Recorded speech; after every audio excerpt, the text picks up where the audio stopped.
Welcome to Capture the Reps podcast, the podcast for fitness creatives by fitness creatives. Each episode, we will dive into techniques, strategies, and behind-the-scenes stories to help fast-track your career. Whether you're behind the camera or in front of it, this is the space to grow, create, and connect. Hit it, Sam.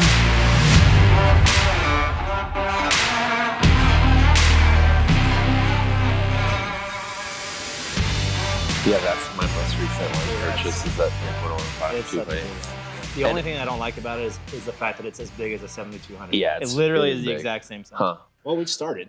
Oh, True. This is kind of like how we do it. We just kind of like Yeah, roll we in. kind of just roll hey, into it. I like it. No problem. Thanks for having us. Hospitality and such. Yeah. CrossFit Veer. Like the space. Yeah. How long have you had this one? We are 11 and a half years in. So Nice. Very cool. Oh, yeah. Have y'all been here that long? September this year will be 12 years. Oh, sick. Yeah. That's awesome. What did you say? How we been You here? been here this long? Yeah, I mean, this is 2 suites. So Okay. originally when we started, we just had suite number 1, which if you look in the back, it's just that little back corner. So Okay. like literally Yeah. our entire first almost 2 years was just a that little little space corner. back there. Heck yeah. Because they had built out all the offices and bathrooms as like a spec suite. Yeah. But they never used it before. It was just sitting empty since 2008. And so when we came in, we originally wanted to do like the open space and just build our own. Yeah. But that really wasn't going to work out with them or financially. And so we just ended up taking the one as is, but they wouldn't let us do anything. Like we couldn't tear anything out. We couldn't move anything. So we just Interesting. had to use that little back. I mean, that's maybe 1,200 square feet back Yeah. there. So there was times like we probably had, I think we had 3 girls at that time that were about 5 foot or just under, like 4'11". Yeah. And so like overhead squats, snatches, whatever, we would put them under the rig. Because even overhead, they wouldn't hit anything. Yeah. So like the little 6 foot space right there, we would just be like, all right, whatever, go under the rig. And, Sally. and they were perfectly fine because they were so whatever. small. Yeah. Well, plus So- you're teaching efficiency there, right? No, Like, making yeah, sure like, the hey, keep movements are everything good. close. You Yeah. can't hit anything. But yeah, it was just so funny because overhead, they still wouldn't hit anything. So it didn't matter what we did just to get more room so we didn't have people killing each other. Yeah. We'd be like, all right, we're not going to use the rig today. So like get under the rig and just put your Efficiency bar of under there. space. Yeah. Hell yeah. It was Love like, that. I remember we've got photos in there where, we've got 15 people doing overhead squats and they're just like, and you're just Tight. like, realistically in a perfect world, that's pretty dangerous and maybe we shouldn't do that. But, when you're first year in, you're just It's like, CrossFit, hey, we got to baby. make it work. Yeah, We That's it. got to make it work. Solutions, It's figure out CrossFit. our way. Yeah. But yeah, I mean, we grew pretty fast. So about 2 years in, we started talking with the building because originally we were the only business in this entire building. And Oh, so wow, yeah. this, like from here over was just empty warehouse space. And so we just started talking about expanding and they were fine with it. So Okay. we moved into this. I love it. So yeah, we've been in this whole space for, almost A handful, yeah. Yeah. That's awesome. What made you like want to open up a CrossFit affiliate? Well, I was a business partner in another gym before that, and I really enjoyed that, but it didn't really work out that well, which a lot of partnerships do. And at that point, it was kind of like an ugly breakup, but Okay. so I actually it was about a year off where I really just wanted to like go get my workout and go home. Like Yeah. I didn't even really participate. Like I went to a different gym just to get my workout in and I wouldn't even socialize or anything. Like I was so jaded from how the other thing broke up that I was like, look, I'm coming in, I'm getting my workout done, I go home. I don't Yeah. talk to anyone. I don't care about building a relationship. I just wanted to get my workout in and go home. And I did that for a year. And then I had always had people that were like, hey, we really liked when you were, running the gym or Yeah. helping. Yeah. And it was just a lot of whispers in my ear. And I really enjoyed it when I was doing it. Mm. And so at that point, it was like maybe start exploring if opening a gym made any sense. Heck yeah. And so that took another, maybe 6 months to a year between figuring out financing, finding a place. Like you'd be surprised. It's really hard to find places that will let you open a gym. Oh yeah. Like 100%. I say this to people all the time. It's like I called up this one guy who was like a building manager and I was like, hey, we want to open a fitness space. I didn't even say CrossFit. I just said a Yeah. fitness Yeah. space, whatever. And he goes, we don't want your kind here. And I was like, whoa. Like, first of all, what does that even mean? That's Right. such an aggressive Right. statement. I was Hold like, up. It's I was such like, an aggressive I statement. feel so, I don't even know what to, I had this moment of silence where I'm like, what just happened? Like, I don't want your kind here. I even asked him to explain. I was like, what do you mean? He's like, well, we have like a gymnastics gym, like in the building at one point and we just had really bad experience. I'm like, okay, well, we're not doing gymnastics, but just like anything that had to do with like physical anything, he was like, we're not doing good. It. And I was like, all right, fine. Dang. But we actually came here twice and they originally said no. And so it was weird. Like we had a long process of just trying to find a space. It's a lot harder than you think to even find a place that'll let you open up a gym and run it. But no, I mean, I kind of heard that with like a couple other affiliates, is like the idea of like even like whenever that lease comes up to renew, there's like a lot of conversations and stuff like that. It's just like a really weird environment with that. I feel like also I've heard people have weird experiences like that with a space like this being attached to like businesses next door. Yeah. They're like, you can't do anything on this wall. Yeah. Like you can't wall ball over here. Right. Like there's places like, I mean, I see it on Instagram. Like I have friends that are photographers at other gyms all over the world. And they're like, anytime they drop a barbell, they're like dropping it on some pads. Yeah. I mean, we've been lucky because like I said, when we first opened or for the first few years, there was really no neighbors. And then the neighbors that we do have, it's a karate studio. Oh, there you go. So they've been pretty good. Like the original owners of it were a little bit hard to work with at the beginning, but they since sold it. Yeah. And so then the new guys that own it are totally, I mean, they're loud too. They drop in mats and they, you know, they have like these little party nights with the kids. And so they're bumping their music too. So realistically, it's been a pretty good solution to not have to worry about it. But yeah, we've heard nightmare stories too. I mean, we still don't use that wall. So it's a 100-foot wall that we can't use. Yeah, for sure. But we've just made it as best as possible. Like we just put all of our equipment on that side. And we just don't use that wall. But well, a decade plus, I mean, there's got to be something that keeps you coming back. Like, what is it about that like keeps you going? And I mean, realistically, it's just the love of the community. Because you know, with most CrossFit owners, they're going to tell you that it's not a big money maker. You know, it's not something that I support my family on. Most of the time, it's supporting others. So whether it's the coaches or just the people that come to work out. So, I mean, during COVID and all that other stuff, everyone took a hit. And so you definitely have to do some soul searching of, is this worth it for me to keep going? And it really just came down to, like, my wife and I, we really just weren't ready to let it go. Yeah. And so you just have to then, like, double down and fight even harder to make sure that you aren't going to go under. Because our biggest thing has just always been, as long as I'm not having to like put money into it in the sense of like, if we can even break even with all the stuff that we have going out, then we're fine. For sure. So for us, it's not, you know, she has a good job. I have my, you know, photography and media business. And so realistically, like for the gym to like give us a bunch of money, it's not really necessary for what we're looking for.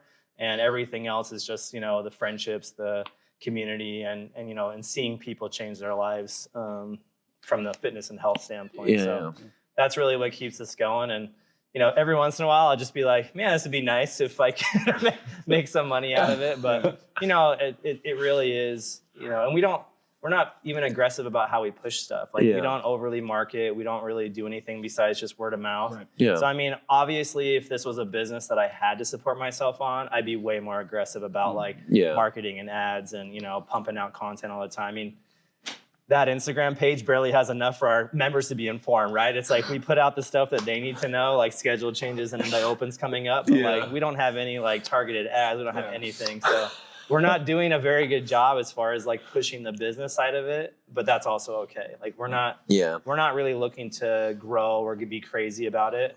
We have a good, consistent membership base that we kind of just keep about the same level. Yeah. And that's good enough for us. In that membership base, I mean, everyone has like every community has like a different personality. How would you describe CrossFit Viewers' personality? I would say we're like a typical like family gym. I mean, we definitely have younger kids and people that want to push themselves and compete.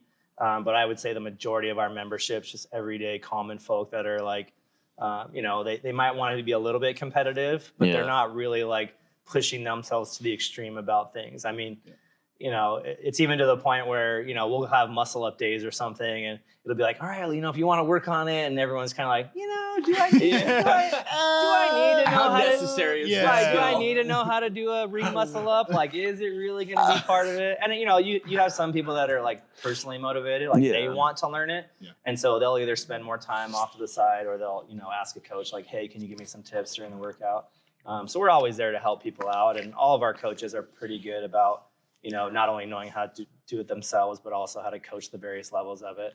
But my other thing too is like, I don't like it when gyms shy away from stuff like that. Yeah. I don't like people that are like, hey, we're not going to Olympic lift because people don't like it. It's like, no, like you should be able to That's go CrossFit. through. Right. Yeah. So to me, I would say we're pretty old school CrossFit in the sense of how we program, how we, talk to our members and make sure that they understand that they're going to be doing all those things. Yeah. And if they don't want to do all those things, they either don't come that day or they eventually stop coming. Because it's like, we're going to keep doing it. We're not going to shy away from it. And then, of course, we modify everything, right? So if we have ring muscle ups that day, we do, lower ring progressions and stuff like that for everybody else.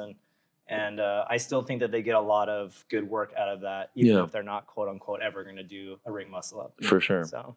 No, I love the old school principles. I mean, that's the foundation. And I feel like that gets lost a lot of the ways, because everyone's like, oh, I want to try to be like a top athlete. And like, let's bring it back a little bit into like why we actually like even stepped foot like how many years ago. Like I could go off on so many tangents. You know what I mean though? Yeah. It's just like I can say one word. Zone work. Yeah, like all that kind of stuff. But no, that's cool. So we covered like that kind of stuff. I want to transition into the creative aspect. Sure. So like what was the origin story of picking up a camera? It's actually funny because yesterday I was at my son's high school. They were doing a career day, and he's part of student council, so he asked me to come in and be one of the presenters. And they do it a half day, so you only have like 28-minute classes, but you still get like 6 groups of kids because they still run it like a normal day. Yeah. And so being able to like explain that for 6 straight times in a row, actually, you got it down pat. Well, that was great timing on our hand, logistically, like, to make sure. Yeah. It was so funny because most of the kids would come in, and I would tell them, this is the first time you're hearing it, but this is the 5th time I've had to say it. So I'm trying to think of like new and creative ways, but I'm not. I should have just sat there and been like, they've never heard me talk, so whatever I say is going to be better and more it's going to be the first time. Which class like got the best juice out of you? I would say probably like the 4th one. Okay, because you had a good time. Okay, that didn't work, or this did work, or that joke didn't land. Yeah, like or like they liked those photos, they didn't like these photos, and things like that. Yeah. So all that type of stuff. But it really came back to, I remember as a kid always wanting to like steal my dad's camera. He had like a Canon AE1. Okay. So no, just a typical old school 35mm camera. Yeah. And I remember just always wanting to like steal that on family vacations, but I never once in a million years thought that photography was a job or that I had actually interest in it. I just remember looking back and being like, I would just take his camera and go off into the who knows where and try to like photograph something. Yeah. And the funny thing is, I don't even remember like them developing that and being like, here's the ones you shot. So you just took the pictures. Yeah, so like I took the picture. They probably like developed it and were like, well, whatever. He just took a picture of that rock. Like it's probably junk to them. So, but I do remember in high school, you always have electives, and electives are just kind of random classes they want you to like dabble in. And I remember my junior year being like, I need to have an elective, and I just want a chill class that I can like get an easy A in and not have to do a lot of work. And so photo just came up, and I had a couple friends that were doing it. And so I went and took a class, and that was kind of like the start of the journey of not only falling in love with the concept of photography, but then even thinking about it being like a potential career path, which I still didn't really explore until I was out of high school and kind of moving on in life and thinking about, all right, what do I want to do in life? Yeah. Because like being a professional football player really wasn't working out for me at that point. Like second string, varsity quarterback as a 5'9.5", 150-pound backup person. Quarterbacks in the NFL, that is like the dream job. You get paid a lot of money to do it. But the thing is, to be a backup quarterback in the NFL, you still have to be like the elite level quarterback at every other level. You were probably still starting varsity at your high school. Yeah, for sure. Yeah. So. Those early like photos, looking back, was there anything that like interests you? Did you see some type of theme, like whether it be like nature or landscape or? I mean, yeah, when I first started, I really actually disliked seeing people in my photographs. So I was all about still life, landscape, making inanimate objects look interesting or cool. I mean, I have, between all of the stuff that I developed in the darkroom or whatever, there's all sorts of weird stuff like springs and, random acorns that had been cut in half weird or something. Just the weirdest things. I was like, let's find a way to make that interesting. And the problem is like I told the kids at the high school, you start looking at those and being like, how would I ever make money with that? Yeah. Because what are the odds that somebody is going to be, I would like a photo of that weird acorn, like moved, and I'm gonna pay for it. And so that's where it really became acorn bathroom photos. Yeah, exactly. I started thinking to myself, there is no possible way that I'm ever gonna get paid for this. So I either have to give that up or find another avenue. Yeah. And that's where it really just switched into, okay, how can I make this a career, and what is somebody gonna pay for? Yeah. And that's where that kind of went from just a fun little project, hobby thing to I really need to explore different avenues in that sense. And really, that's what started I'm going to go into something that is going to be different than that. And so I had a friend of mine he was in the wedding industry. He had already been established for a lot of years, and he just started having me intern. So I just second shot with him forever. And after about a year or so, I just started taking weddings on my own. And so for 14 years straight, that's all I did was weddings and like portrait work. That's so you're like excited to have your weekends somewhat back, like with that? Like, I mean, I feel well, it's every weekend, right? I mean, yeah. When I originally transitioned from like I couldn't stand weddings anymore for a million different reasons. 14 years. Yeah, it's a lot. Like Pinterest and everything just kind of ruined that whole culture for me. Yeah. Because everyone was like, everything was cookie cutter. I want this. I mean, it really does. Unless you're a really good like travel wedding photographer. Yeah. It's pretty much the same venues. Yeah. It's the same Pinterest boards. It's the same centerpieces. The same exact sequence, right? Yeah. You show up, get ready. First look, maybe. The ceremony itself, which for most people is like, I want to have it at sunset, not thinking about any lighting or anything. Yeah. And then you go cocktail hour, reception. You're like sprinting, like, oh, we gotta get the photos before the sun goes down. 100%. Yeah. And then you get to the point where they have you for 4 hours of the reception. And after 1 hour, they're all too drunk. Yeah. All the events are already over. So it's the same 20 people dancing. Yeah. All of the older people have gone home because they're too tired to stay up. Yeah. And so you just, I've had so many brides like pass out because they didn't eat all day. Oh my God. They were drunk as all get out, and they just couldn't handle it. So I just, that entire industry just got to the point where I'm like, I cannot do this. You're just like, I'm kind of burned. Yeah. So, I mean, it's funny because people still message me like, hey, do you still shoot weddings? I'm like, if you're not one of my good friends or a family member, or you really have a lot of money to throw at me, the answer's going to be like, no, here's some friends I know that also shoot weddings all the time, because it's just too not much. for you. Yeah, not for me anymore. Well, we know why you got out of weddings. Yeah. What was that transition then after weddings? Like, where did you go? Was CrossFit Veer, like, was that right where you started that? Like, how did that timeline match up? Well, I mean, I started getting interested in exploring a different avenue when I started CrossFitting myself. Okay. So when I started CrossFitting, that was the first time I'd been introduced to the entire ecosystem anyway. Because I knew I'd heard CrossFit, I'd heard the word, but at that point I was just global gymming like everybody else, back and by chest and tries, all that fun stuff. Actually. So when I got invited to go to my first CrossFit class, I pretty much just jumped in right away. Like, I fell in love with the workouts. I fell in love with the community concept. And really, it's weird. I fell in love with the concept of like the equality of it. Like, men and women are expected to do equal work essentially. Yeah. Like, they do adjust weights and stuff, but like prize purses were the same. How they treated the athletes was the same. And so I really just gravitated towards embracing that. So, I mean, it was a whirlwind of not only joining the CrossFit ecosystem as like a person doing it, and then eventually a coach, and then eventually a partner in a gym.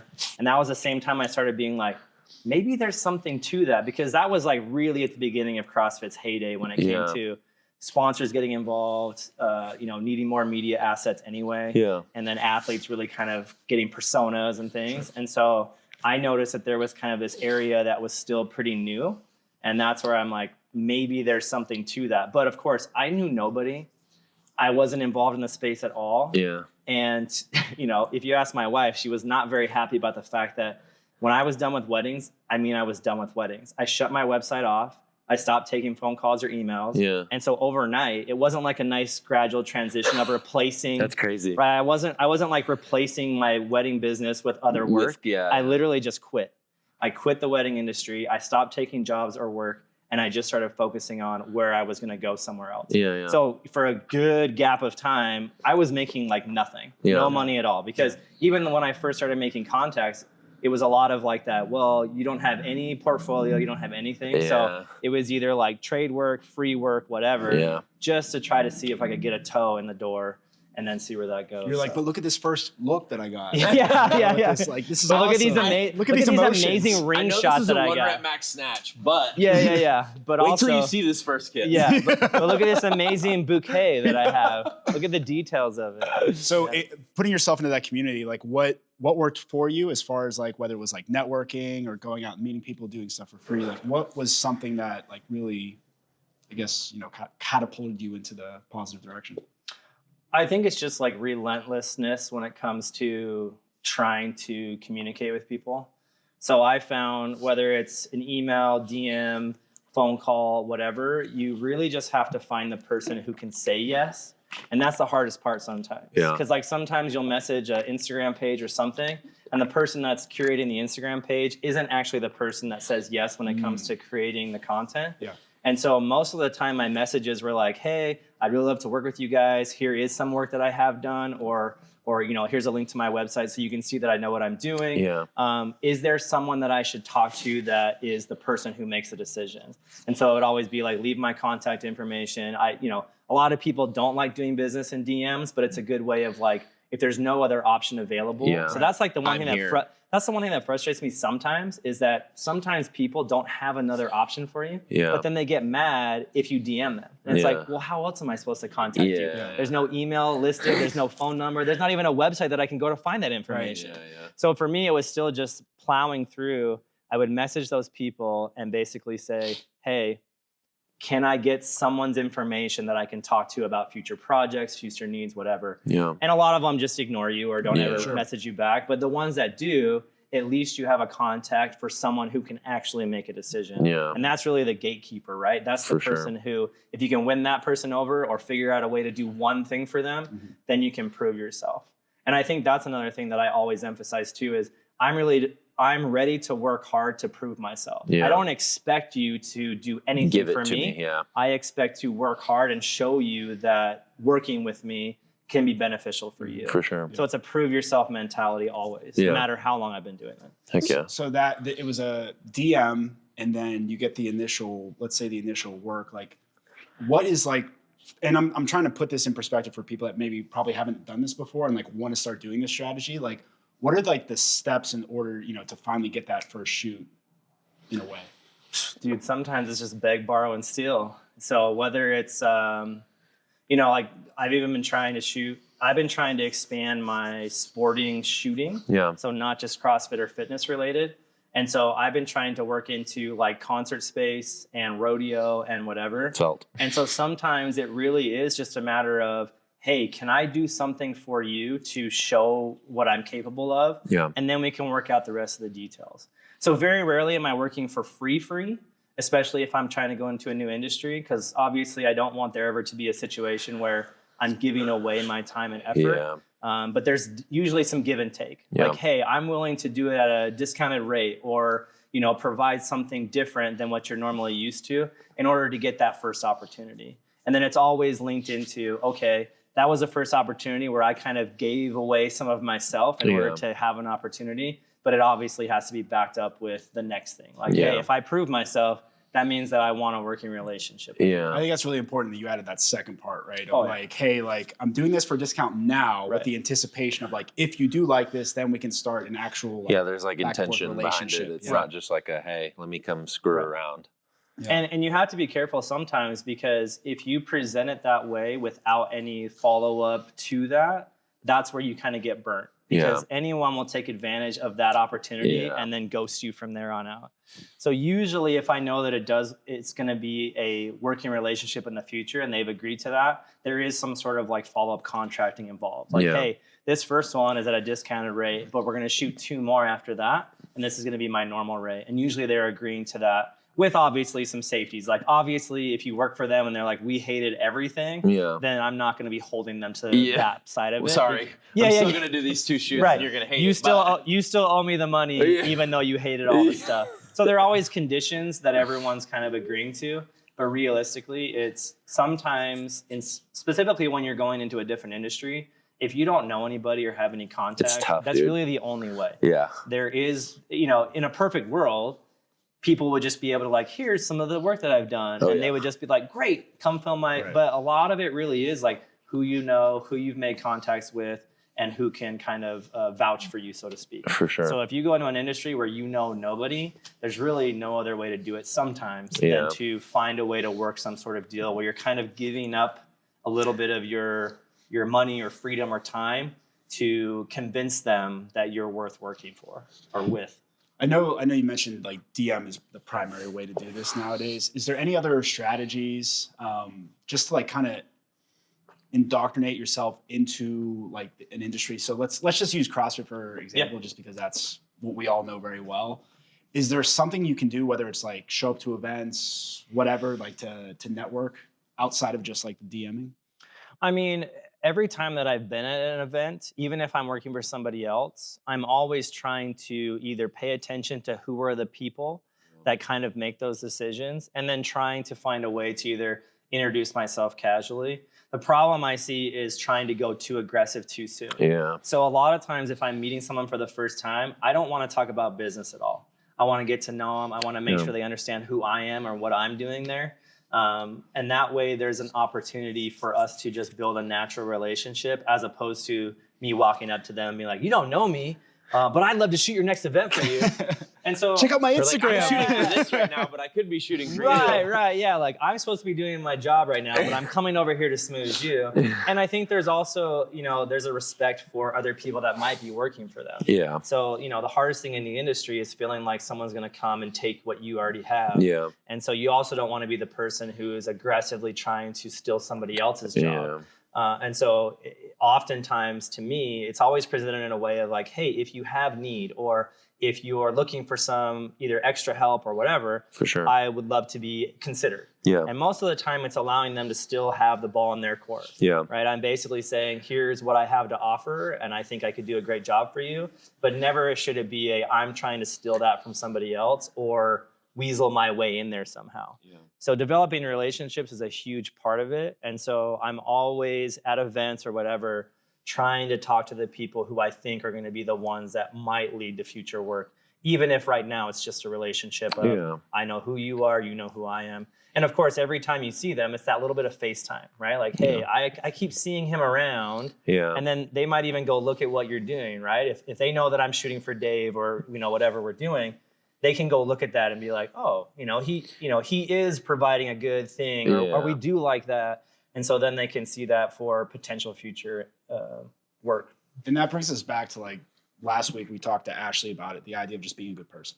Yeah. Like at the end of the day, people are going to hire you for you, 100%. Not necessarily for your work. I mean, your work obviously is going to be a big part. Yeah. But if you want to build that long-term relationship, it should be about like you as a person. Yeah, I think the likeness goes a lot further than like maybe a cool shot you get. Because in my opinion these days, like I think everybody out there in the media pits at CrossFit competitions is a hustler. A lot of talent, I think everyone is able to create really good content.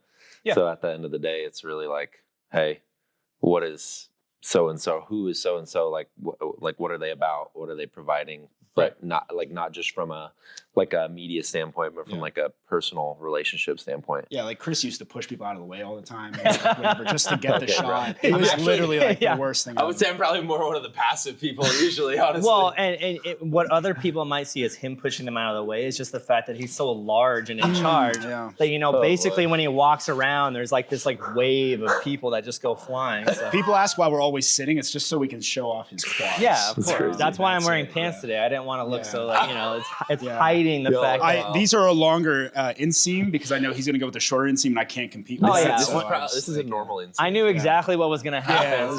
I looked at it. I was like, it's going to be 90 degrees today. I should probably wear shorts. I'm like, no. He's going to be wearing those 5-inch inseams. So I gotta hide mine so that people don't go looking at my chicken legs. Y'all are crazy. We're going to cut that, Sam. No, we're not. Leave it in, Sam. Leave it in. Any photography related questions that you have? Just think if you guys are having a coffee, I'm just happy to be here in the middle, just facilitating your conversation as I continue to talk and filibuster while he thinks of a question. No, I mean, you don't gotta keep faking it. Sorry. You don't gotta fake it till you make it. I'm a big BSer, so if you get me going, I can just keep going. No, I think what's cool. I think questions I have is For those of you that don't know, Eric is actually the first person that like took a chance on me in a way and like gave me my first like real paid CrossFit gig, and that was Cactus Games a few years ago. Yeah. And actually I was just looking at those photos literally like 2 days ago, because I have a lot of photos of Magna people that I didn't realize I had photos of, because I just came to Magna recently. And I was like, oh my God, look, like I have a photo of you. So I was looking at those photos recently. Horrible. Holy smokes. So thank you for. Hey, I mean, doing this career day, I went through like a little deep dive too, because at first I didn't really know how they were going to let me present anything. And so originally I just thought, I'm just going to throw a bunch of files from who knows where on a hard drive, and then they'll just slideshow it, And that ended up not working. Like, I didn't realize that my hard drive that I brought was only formatted for my Mac. And so it wouldn't even show up on a PC. And all their stuff is PC to the board and whatever. Yeah. So the only way that we could show off anything was to pull up my website, which I'm notoriously bad at ever updating anyway. Yeah, dude, right. Relatable. So like every creative ever. Right. So she would go to like a portfolio screen and it would pop up and I'm like, oh no. Because you don't realize how bad something, well, it's not even how bad they are. Because I find sometimes that I end up critiquing things, and in my mind I'm thinking to myself, that's a bad photograph compared to what I am now. Yes. And yes, I get that progression always happens as you get better at things and more comfortable.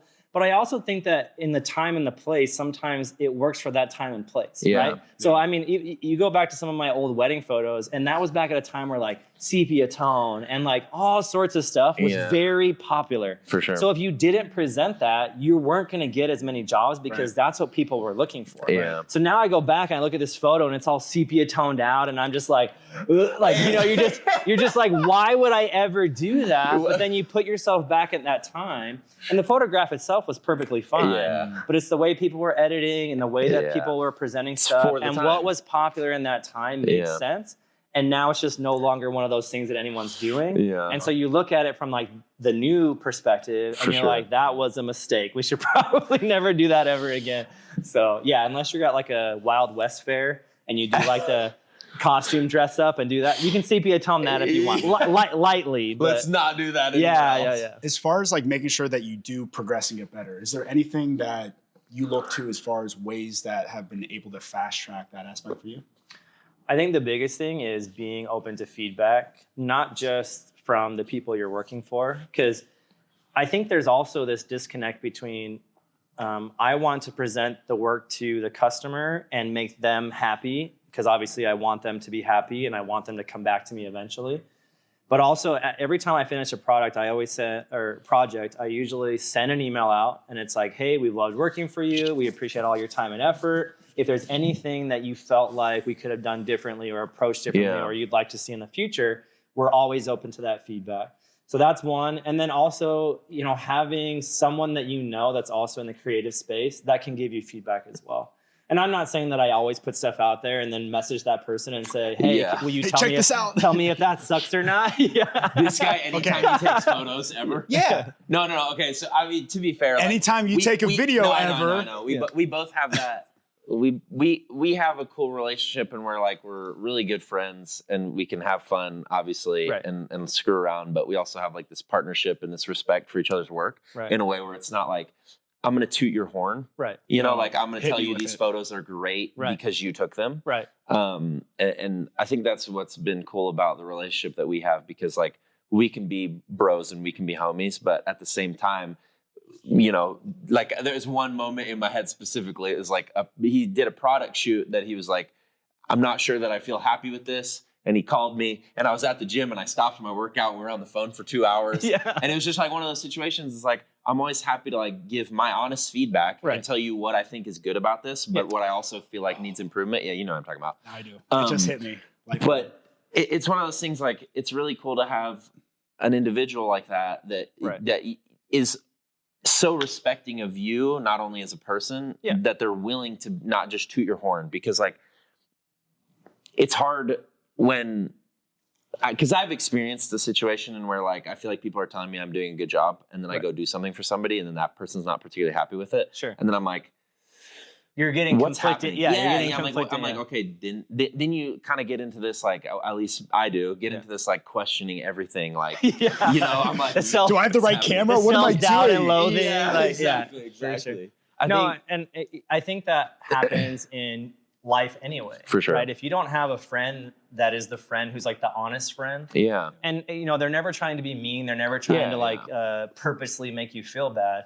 They're just the person who you can trust to be honest in any situation, right? Like, hey, I'm struggling with my relationship. And they'll be the first one to be like, dude, it's your fault. Maybe you should stop being a jerk and, be a little bit nicer or go get some flowers or, do something nice that, is outside maybe your norm as a way of changing that up. And I think those people, if you don't have them in your life, you're kind of doing yourself a disservice for ever growing. Yeah. And I even try to talk to my kids about that. It's like, if you can find a way to develop a growth mindset and keep that your whole life, even if you grow at different rates, right? Like sometimes you're going to grow a lot, whether it's circumstance or whatever.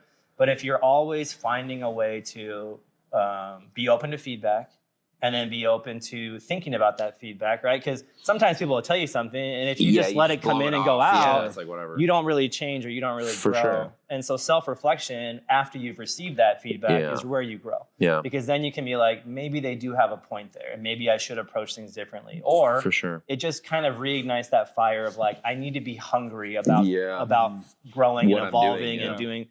And so I think, not only in your personal life, but in your work, if you're not willing to receive that feedback from the honest people that you trust and then reflecting on it and then trying to do something different to evolve that, then you're kind of just going to be stuck in one place. You might not ever really grow the way you want to. For sure. What would you tell someone that doesn't have that person, or like what can someone that doesn't have that person do in order to find that person or to get that person? I think a lot of times it is just people that you learn to trust over time. Yeah. So whether it's a working relationship that you just kind of keep running into each other and you're okay with talking to each other. I mean, you guys have been to a lot of the events that I have. Yeah. And a lot of times, if the day hasn't been so crazy, a lot of times as soon as the event closes, most of the media people are like, hey man, let's go grab food somewhere. And so you end up having those, hour or so time of, we're just sitting and eating, we're making fun of what happened that day, or complaining about something. And then you just kind of find those people that you just start learning to trust. You vibe with, you kind of understand. And it might even be someone that like you see them as being better than you, which is also great, right? For sure. People that you see as either being farther along in their career, maybe you like their photos better than yours, whatever it is. You can always look to those people. And then once you build that trust to be able to talk and communicate with each other, that person then becomes that person. Yeah. So I don't know. I mean, sometimes I think that's probably more natural. And sometimes you might have to search that out. Yeah. But I think it really is just finding those moments and those people that you kind of click with. And then realizing like, hey, if I listen to their feedback, I'm probably going to get better. For sure. Yeah, no doubt. That's been a cool thing for me. Cause like, I feel like my journey through this is somewhat similar. Like, I picked up a camera when I was young, but it never really kind of anything came of it. My Nana always had cameras because she shot birds. Right. And Big bird person. Yeah. I would run around and goldfinch. Yellow goldfinch. That was your favorite? What? I don't know. I'm just making up. I hate this kid. Good Lord. Showing you guys. He showed me some of them. They're really cool. Damn it, dude. Sorry. He lost his train of thought. He's pulling me off track. That's okay. You know me, I can filibuster, so I can just go off on something. Filibustering nothing. Yeah. That's the issue. I should have been a politician. I could have just talked in circles for hours. I don't know about that one. Right. Yeah, sure. I don't need background check. If you ever want to feel like you don't know what you're talking about, go talk in front of a bunch of angsty teenagers at a high school. I'm not kidding you. I usually consider myself like relatively good at being able to talk to anybody. Yeah. Like, between coaching and all the other stuff, I usually don't have a hard time filling space or time or just talking about myself or, telling weird jokes. For sure. And then you get in front of a bunch of like 14 to 17-year-olds. Yeah. It was like pulling teeth. I mean, they're not really responding to anything. Like jokes aren't landing. You can't be too silly because they think you're dumb. You're like, what does land in this generation? Honestly, the whole time the teacher was like, I've got a bunch of candy, so if they participate, you can throw them. So I've just got like this Jolly Rancher bowl. And if the kid even like says anything, I'm like, cool, candy. That was the Jolly Ranchers. That was the only motivation that I had for some of these kids was the prize of getting a piece of candy. That's so funny. Just chunking it at their head. Oh yeah. With this next generation, what does the future have? Like even for yourself, like what do you see coming up as far as like trends go or advice to the future? I mean, I think it's just going to be an ever-changing landscape. I mean, we've seen it over the last few years between the ups and downs of the sport itself. Yeah. And that's why I think diversifying is always a good thing, not always just hitching your ride to one wagon. Because if that wagon ever kind of ebbs and flows, you're going to have less opportunities. For sure. Not only because the more and more people that get involved, there's less opportunities anyway. Yeah. But if those things start to pull back, then there's just less money going around. Yeah. So that's why, in the last few years, as there's been kind of an ebb and flow in CrossFit, I've just explored as many different opportunities or other ways of things that interest me.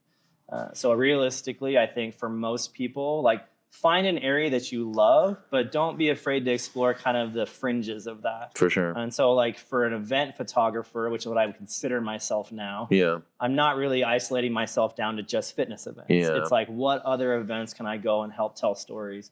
And that's where I've tried to explore like the rodeo and other things of that nature, because I know that those are other areas that kind of have the same vibe and culture. It's kind of a festival. It's kind of a, people having a good time, but you're also trying to different tell the story atmosphere. of the event. Yeah. And it's just allowing me to stay not so locked in, and knowing that if everything were to stop tomorrow in one industry, I'm not completely dead in the water screwed, when it comes to having opportunities. So yeah.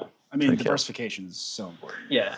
For sure. I mean, that's something I try to do, even like different verticals, or because like what if something like COVID happens, right? And your events, and you're doing primarily corporate events, and then all the corporate events are done because there's nothing happening. Oh yeah, that year was crazy. Yeah. So I remember I came back from Wadapalooza that year. And at Wadapalooza, I was supposed to do like every single semifinal event. Like I'd already been contracted, emails. At that point, that was the first year that they were going to do it in California. Yeah. So that was the year that they were like Wadapalooza in Miami, but we're also going to try to go to California. And so I was like, okay, cool. And so we get home like that Monday or something like that. And then the next day we get an email that's like, we're canceling all events. The whole world's shutting down. And so my entire year of stuff that I'd already booked out or whatever. And you start thinking about like, okay, I can plan on this money and whatever. And you're talking to you're planning out trips for the kids. And the entire year just literally disappeared overnight. Yeah. And so a lot of us, not just for like owning a gym and everything else that we went through, it literally was like this empty feeling of, what am I supposed to do for an entire year? Yeah. If they keep this closed the entire year, one, how am I making any money and providing for my family? And do I need to go like start digging ditches like that? As a dad, you're just automatically telling yourself, well, I'm going to do whatever I have to. However, there was this massive shift of, okay, if there is any opportunity to be a creator, what is it? And how do I figure out how to win those jobs? Yeah. And that was difficult. But I mean, we just all got through it. So yeah. But it was not fun. Hell of a time. Yeah. Eric is somebody that I look up to in the photography space. Like again, he's a person that kind of like got me my first like real paid work, doing the Cactus Games. So like for me, I always feel like if I see Eric at an event I'm shooting, I'm where I should be. You know what I mean? I think for me, it's cool to think about like, and I think as someone like you who's also been a CrossFit coach for as long as you have, like I coached CrossFit for almost 8 years. Right. I think it's really cool to like see where somebody can start and see where they've gone and see where they're at. So I always think about like for you in that, like I look up to you, and like seeing you at events is cool. Cause I'm like, this is somebody who I'm like, I aspire to do the things that he does. And like, that's somebody I look up to. And we had a relationship before I even picked up a camera to take it more seriously. Like I was in a shoot that he was shooting. Right. Was it a quad? Octane. Yeah. The quads weren't quite as big back then. That's how he got the job. Okay. We were like, model search. We need some really large quads. The quads weren't quite as big back then. That was actually during COVID. Can clean and jerk 400 pounds. Whatever it is. That was actually during COVID. 415? Not yet. Oh. Almost. I've gotten under it. But I was just a little bee that day, I guess. Yeah. But I guess I think because like me doing 265 and almost dying, every time that people that are super strong in lift, they're like, well, I almost hit 405, but it kind of put me down that day. I wasn't feeling it. It's like, all right, it's only it's the exact same amount that I deadlifted one time. And he's talking about cleaning and jerking it. Yeah, of course. It'd be like that. We've all got our things. Exactly. We've all got our things. Yeah. I mean, again, this is like a conversation we have with Magna every day where like CJ will say something about me being way too strong. And I'm like, dude, CJ, I don't want to hear it, bro. Because you're going to take 53rd in the open across hundreds of thousands of people. And I'm going to be like 40,000. Yeah.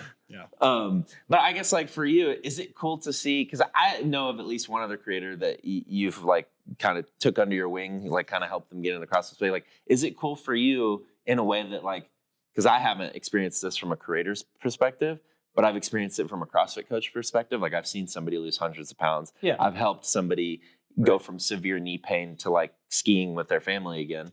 Like, is it cool to see like me at events with you shooting for another brand? Like, like I feel like and this is, I would say probably the hardest thing in the creative space is the feeling of gatekeeping, or if I have to protect everything that I'm doing, because if I let anybody else in, they might potentially take my work. And I really think it just really comes down to the same concept of why there can be a LA Fitness on one corner and a Mountainside on the other. You're going to find your people, or you're going to work with the right people, or you're going to, there's always an opportunity for everybody, especially if you're a good person and you work hard. For sure. And you can produce things and be able to take feedback. And so realistically, every opportunity that I've tried to either, bring somebody else in or have someone come second shoot, or somebody calls me up and says, hey, we need another person for this. Do you know anybody? It's super awesome to be able to say, yeah, this is somebody that I know I can trust, or that I've seen their work before, and I like them as a human being. And so one, they're not going to be a butthead and, and not be someone that they can hang out with. And then two, they're going to provide good enough work that they're going to be happy with it. And even if I know that that's somebody who's kind of new in it and they're going to have a growth process too. But like, if you never get an opportunity, you're never going to grow anyway. For sure. It's the same thing with me. I remember the first couple of events that I did in the CrossFit, I didn't know what I understood CrossFit in the sense of like, I know what the movement should look like, but realistically there's still this massive learning curve of like, hey, when should you take a photo of someone doing a snatch, or, you know what I mean? Like, no, totally. What's the best angle for a toes to bar that's not going to be too crazy, but like everyone knows what it is. Like, there's just so many things that you have to learn by doing, but if you never get the opportunity, you don't get to have those experiences. So it is really fun, because there are a few people that have been, and I won't say that I got them into it, but it was definitely like a phone call or an email was made, and it was like, hey, we need another person to cover something else. Do you know anybody? And the referral was given.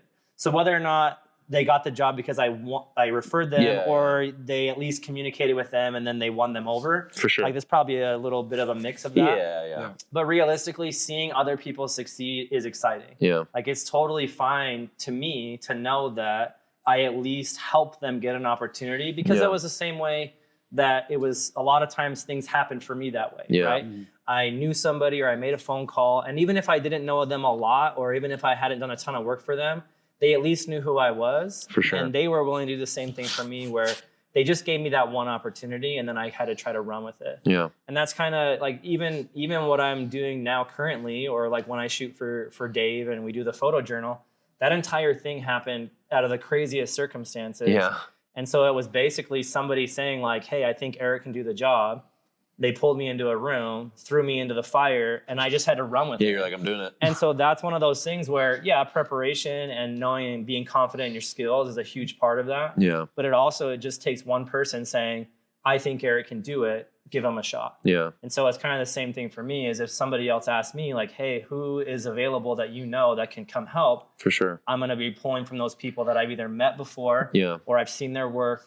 And it's just a matter of like, hey, give them a shot, see what happens. So I think people need to realize that we're all on the same team. You know what I mean? Like, if we all might have different, people that are contributing to our future financially, but I think for the most part, like, if you show up somewhere and you conduct yourself in a really good manner, in a professional manner, and then you network with other people that are doing the same thing you're doing, and to your point, not being territorial, like trying to get this shot, or that, like, understanding that we're all on the same team. Right. Was it, I've said this before, raising Raising waves. Tides, rising tides. Or rising tide lifts all boats. Or whatever of course, there we go. Something like that. See, perfect guest to have on. Mr. Stoic's got it. I literally, I'm so bad with sayings, but so okay, all right. See, that's not fair because he has a lot of he can look at past examples. He can probably pull some stuff up for me, but it's so that photo journal, because we like to always showcase someone's work, right? Whenever they come on to. Talk us through the photo journal. I know you mentioned you were brought into a room. Hopefully there was lighting in that room and it wasn't a dark room. And you're no, what I mean by being brought into the room was I was at the game shooting a completely different project. Yeah. Oh. So I had been hired. I was coming, and basically I was hired to shoot just the ambiance of the games. Okay. Because it was on the. So if you're not really aware, CrossFit Games has its own kind of media creation team. Yeah. And then CrossFit.com, so what they call the black page or whatever, which is basically the CrossFit HQ entity. Yeah. They have their own stuff that they usually curate. And of course they talk and they'll share stuff all the time. But a lot of times, especially at the CrossFit Games back then, it was very separate goals, right? CrossFit Games team, they're just telling the story of who's winning, the competition stuff, et cetera, et cetera, et cetera. Yeah. The CrossFit.com team was the outside stuff, right? The what do you call it? The spectator workout area, seminar staff that are running the little, the vendors, the community stuff, everything that happens essentially outside the community or the competition floor was what our goal was to tell that story. Yeah, okay. So different vibe of how you're trying to shoot. So I was hired to do that job. Yeah. So I was there and we were shooting some of the competition, but it was basically a different story angle, right? Yeah. Mm-hmm. How does the crowd react to whatever's happening? So it was crowd focused, there was some shooting the stuff, but I think it was 2 or 3 days in, I just get pulled aside by Matt Bishel, who was my boss basically. Yeah. And he's like, hey, sit here for a second. And I was like, I thought I was in trouble. I'm not kidding. Right? That's where my head goes. Not kidding. That's where my head goes. I thought, because he didn't say anything else. Yeah. He was like, hey, dude, just come into the media office and just sit right there. And I was like, okay. And I was like, okay. And this is the media. That would freak me out. This is the media office where everyone's walking in and out, right? Yeah. You got people coming in, dumping cards. You got video guys doing their edits. Everything is going on around me. So I feel like, those time-lapse videos and that person sitting on the chair. Everything is going. And I'm not, I'm supposed to be out shooting somewhere. Yeah, I'm on assignment, but I'm just sitting in the chair. You're being told to stop. Right. Yeah. So I'm thinking I'm in trouble. I'm thinking I did something out on the floor and they're just pissed about it. And they're trying to decide if I'm getting kicked out. He pushed the boundary. Yeah. Because I'd heard a million stories about if you screw up and Dave finds out, you're gone. He'll kick you out. Yeah. And so I'm processing everything in my head of what's the worst case scenario, and I'm just sweating bullets. And not only did he sit me in that chair and leave me, but it was a long time. It was almost an hour-ish where I'm just sitting there waiting to be told. Hour. Right. And 5 minutes would have seemed like an hour. Dude, I couldn't even and imagine. Maybe I'm even maybe I'm embellishing because in my mind it felt like an hour. That's fine. Honestly, that's. It was 3.5 minutes. I will it was actually 30 seconds, but it felt like an hour. But I realistically remember sitting there for a longer time period than would have been prudent for a normal situation, for sure. or hey, we just want you to do something else. So then he comes back in and he's like, hey, walk with me. And I'm like, okay. And he's like, hey, I'm switching your assignment. And while we're walking from the media office to Dave's war room, he's literally telling me, hey, they're doing this thing called the photo journal. Basically, it's a behind the scenes look. There's a girl named Christine. She writes all the posts and it's all posted on Dave's page and they're collaborating. And I was like, okay, what am I supposed to do? And he's like, you're just supposed to follow along and get whatever she needs. And that was the only instruction I had while we're walking from the media room to Dave's war room. Open-ended. Right. So I have no idea what's going on. I have no idea who these people are. I know who Dave was. I don't know any of his staff. I don't know who Christine is. Yeah. So we get to that point. The war room is open and they're all in there talking about some event. And I'm standing on the doorway. I don't know what I'm doing. And Matt goes, all right, good luck. And he literally pushes my back into the room. And then he walks away. And I'm like... I feel like Matt's really forceful. Oh, he's making you sit down. He's pushing you. No, Matt's great. I love Matt. I've never met him. So, and the thing is, Matt is the type of person, we talked about before, giving people that one chance. Yeah. Matt is great about that. Yeah. And so, to this day, I love Matt because He was always the one. Threw you in the fire. And the good thing about Matt too is every time I worked with him before, we would like leave an event and he would sit there and he would talk to me about what I was doing. Yeah. So he was giving me feedback. So we didn't really know each other that much. He wasn't like my best friend that I was like, taking, but he was my boss. Yeah. And he was always giving me good constructive feedback. Like, hey, I really liked how you looked at this image, but maybe you should think about it like this. And so it was always a way to push me while I was on site. Yeah. And so I definitely did kind of trust his vision and the way he looked at things. And so I wasn't afraid of what I was going to do. I just didn't feel like I could immediately do what they wanted me to do because I really didn't understand it. Yeah. So when he pushed me into the room, that was my introduction to Dave, to Christine, to the entire team. So I I literally was like, it was like, this is Eric, and this is the funny part. They're so busy. Right? Yeah. Dave has 6 million things going on. Didn't even process it. Right. So it was literally one of those things where they're like, hey, and then back to work. So I'm like, cool, that's about all I get. Yeah. And so, we started walking, like Dave went to go do something else and we started walking and Christine gave me like a 15-minute rundown of like, hey, this is what we're doing. This is what I want you to do. Can you help me out? And so that first 2 days that we did that, it was just learning what was expected of me. How she wanted me to look at things, what I needed to be aware of, like the things that and also the timeline of deliverables. Because the way that they were shooting that was as a real time as possible. So I went from being on a team where I could shoot and just enjoy life and give my card to the editing team and whatever, to I had to shoot whatever she was hoping to write about and try to get something that was amazing or different. And then literally pull it off my camera, put it in my phone, edit it, give it to her so she could post within 30 minutes. So did you have to anticipate what she wanted or was... So that's what's crazy. The original relationship was a lot of like, I'm just trying to get as much feedback from her as possible. Because I didn't want to like let her down. Yes. Eventually, as we started to learn each other and we started to trust each other, and then at the end of the day, we would start talking about like, okay, this is what's happening. Maybe there's some storylines that we can think about ahead of time. Yeah. So then it was a much more creative collaboration of, all right, these are some stories we want to think about writing. How is the best way that we can show that off? And so then it became a give and take of like, sometimes it would be, I have this really cool shot. How do we create a story around that? Or does it make sense? Or vice versa, we saw something happen. Let's find a shot. I just had to find a really good shot that said what she wanted to say. Okay. So it was definitely a stressful situation of, sometimes I had no idea what she wanted to talk about. Right. And it's even funny because when we first started, there's anywhere from 10 to 20 people working out at the same time. Yeah. And so sometimes she'd be like, all right, I want you to focus on lane 2 because this is the story I want to write. Yeah. But then somewhere in the middle of that workout, lane 7 does something crazy, the crowd goes crazy, and she'd be like, hey, did you get any photos of that? And I'm like, no, you told me to focus on number 2. Man, that's stressful. Right. So what I learned was, okay, like this. Yes.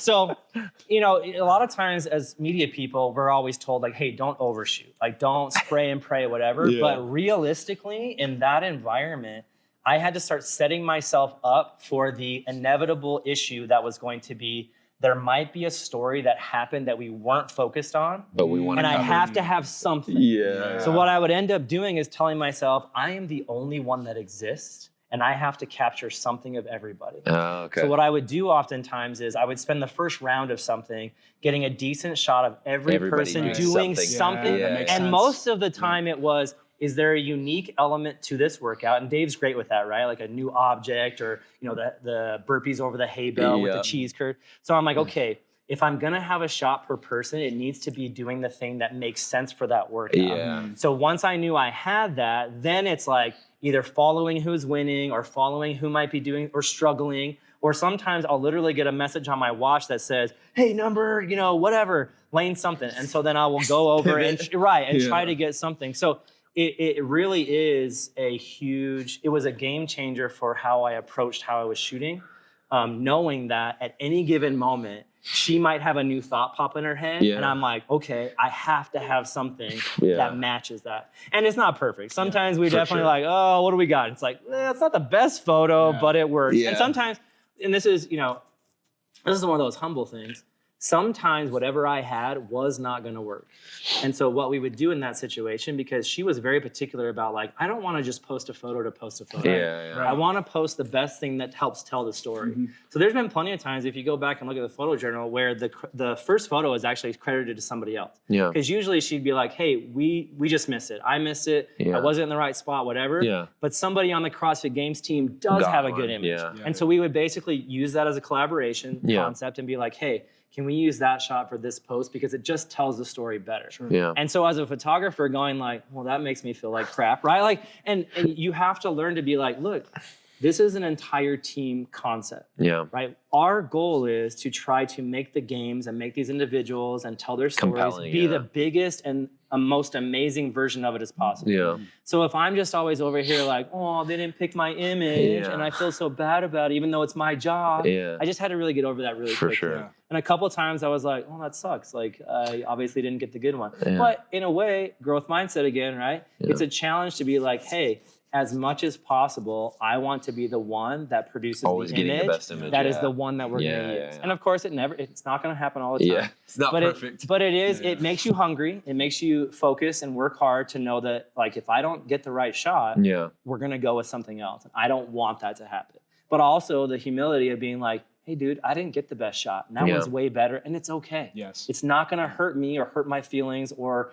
take my job away from me. It's just, hey, they got a better shot, and it tells the story better. It's also a really mature outlook. Because and at first you're just like, I want to be really hurt, you know? But then you just realize sometimes you want to solve. Right. you know, but and I think in that environment, it's so fast paced. You know, a lot of times people on other teams, because there's multiple photographers and videos, it's like, hey, you're going to go shoot 2 heats and you're going to take a break. Literally from the time Dave is awake until the time Dave goes to bed, we are with him or doing something. So it is the longest job and the most time intensive job I've ever had. Also the funnest, because I get access to things that a lot of people never get access to. But realistically, it is just, you know, having a mindset of like, I have to be hungry. I can't have an hour where I'm like, I just don't really care about this one. I have to always be paying attention. You're on. But you also just are like, this is still part of a team goal. The team goal is to tell the best story possible. For sure. And as long as I'm focused on that, whoever's image gets used, no big deal. Because the team itself and the community itself wins. And I don't have to worry about that. I think, so like I've had like a similar on like a smaller scale setup where like you're almost doing like for a news outlet type of thing, you know?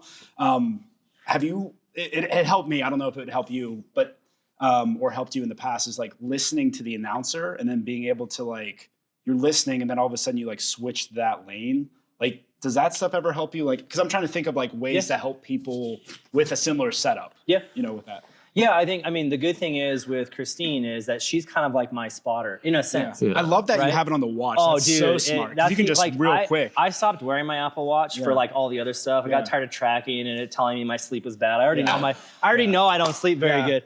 So I stopped wearing it, but whenever we're working, I have to have it on because I can't film my phone. It's not really imperative to pull it out a lot. And so if I don't have the watch to be able to like, and of course, sometimes I still miss that. I'll be like so busy or in my thing that I'll miss what she's saying. But it is nice to have a spotter, and even better because like Nick, her husband, he has been part of our team now too, because he's kind of like our runner now. And so a lot of times if she can't get a hold of me, like if I'm not responding, whatever, like next thing I'll know, I'll get a tap on the shoulder and Nick will be like, hey, did you see the thing? I'm like, no. So, you know, our team has developed a really great plan for if we have to pivot. Like, let's say we're shooting a story, but something else is happening. It's a lot easier to pivot when we're all working together. But like anyone who can give you information is going to help you with that story. For sure. And the good thing is, well, it's good and bad. A lot of our stories don't directly relate to who's winning. So sometimes the announcer, I have to ignore that. Because he'll be like, oh, lane 4, they're ahead. They're going to win this race. And I'm like, but I'm not telling that story, right? That's a CrossFit Games team or that's somebody else. And so that is, you know, when you are working on a team, you also have to know your role. For sure. Right? So if I know that we don't care about who's winning or who has a celebration, that's somebody else's job and department. So I don't have to worry about having that shot unless I've been specifically asked for it. And so it does make it easier to be like, that's not my lane. I know it's a cool shot and everyone loves Tia, you know, celebrating and doing her thing. But if that's not my job and that's not my goal, then there's no reason why I should spend any mental energy worrying about it. That's a lot of discipline to do that. Right. Too. Oh, sure. I mean, because everybody wants the cool Instagram photos. Well, and you hear the crowd going crazy. You know that, especially like people that are animated, like Tia or Justin Medeiros or whatever.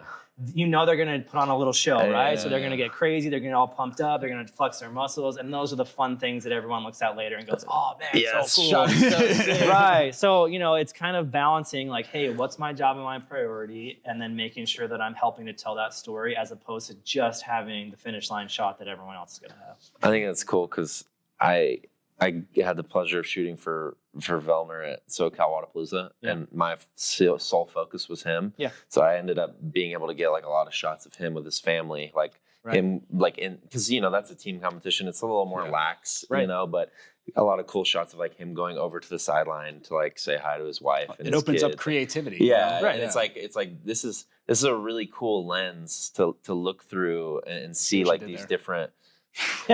see these different. I didn't intend for it to be. He's got a kid on the way and he's already cracking dad jokes. I hate it here. Got to practice soon. Yeah. But and like see other shots, like a shot of like Pat cheering on other people, and it's like that's not a shot you really think that you would get to see. Right. And like sure everybody else is focused on the this happening or like whatever it is he's cheering on. And it's just like.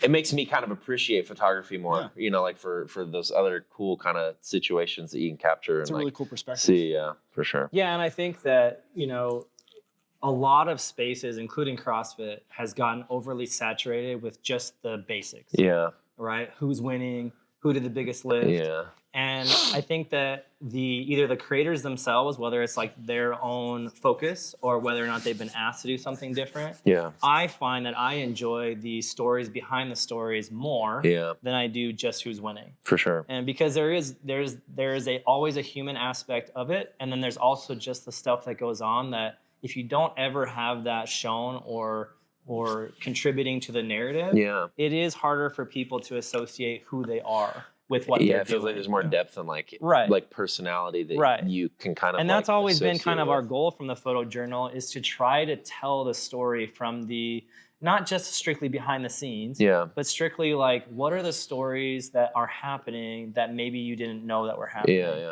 And it's hard, right? Because it's really easy to get caught up in that person had an amazing performance and they won, so we want to celebrate it, and that's the only thing they focus on. Yeah. And we get caught up in it too. There's plenty of times where we posted stuff where it's like, it's just telling the same story that everyone else told. Yeah. It's still fun, and the way that Christine writes it is always unique and interesting. Yeah, for sure. But sometimes it is still that same concept of like, we lost the original concept when we did that post, even if we knew it was needed. Yeah. And so that's why, we'll sit down at the end of every day. Yeah. A lot of times the CrossFit Games, we're there for 6 to 8 days because we're there for setup and all the other, and we're there for all the times that they're doing, redos of the workouts and the demo team is running through stuff. Yeah. And so we're trying to get all that content as well.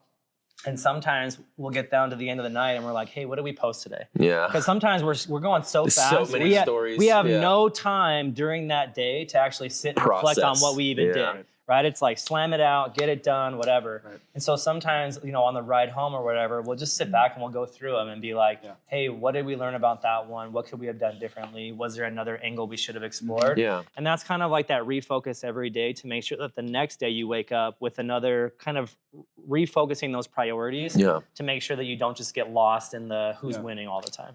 And I think that's an important point too, because like, I'm guilty of this all the time. Is like I'll only post like the highlighty stuff. Right. Yeah. But it's like the reason why, athletes have fans, supporters, brands working with them, all that kind of stuff is because of who they are as a person. Yeah. Right? So like showcasing, to your point, like the stuff, and like to your point too, is like the stuff behind the scenes or like people cheering on. It's like, how can I make this person relatable to someone that maybe I've never met them before that's coming across them the first time? Yeah. And I mean, sometimes the best payoff is not how well the post does, but it's the message you get later from whoever that person. So classic example, Fisa Gaffi won the pegboard, whatever, one at the games. And she has like the big jumping cheer at the finish line. And it was like a big post that a lot of people had, right? I had that shot, a lot of people. I missed that shot. It was out of focus slightly. Okay. That was terrible. And the cool thing is like, that's an amazing moment for her. Yeah. But the more amazing moment for her personally was the shot that I got of her dad. celebrating in the crowd. So like what we had and what she got was, yes, it was an incredible moment for her own performance, but seeing her dad celebrate, and like, of course, if you've heard about her and her dad's story, there's a lot to that, right? Absolutely. So seeing a photo of her dad, like just so excited that she won that workout, the message that you get from her where she's like, thank you so much for getting that moment, because to her, yes, winning was amazing. For sure. But being able to see how her dad reacted to it, even more important for her. Yeah. And that's the type of stuff when you get those messages, you're like, okay. Yeah, you're moved. It's more fun to get the story that's happening sometimes off the competition floor or something else that's going on than it is always just to tell the story of her winning. Yeah, I agree. I couldn't agree more. Yeah. Heck yeah. Well, Eric, thank you. Yeah. You're very Thanks, generous with your time. For sure. Traded your... That was awesome. I can talk about myself for hours. Well, we know. We stop now. I was going to say, the good thing is, since you've been on already, now when we ask you back, you already know what you're getting into. For sure. Yeah. Heck yeah. No, I appreciate you guys coming. Yeah, dude. It's been awesome. Thanks. See you on the next one. Yep. See you on which camera to look at. It's like behind the scenes. You guys. Cool. All right. Thanks, brother. Yeah, thank you.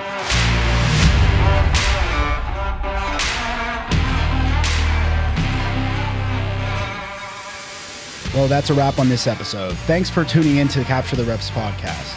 If you're a fitness creative and you found this episode helpful, please share this with a fellow creative and keep creating, keep learning, and keep capturing those reps.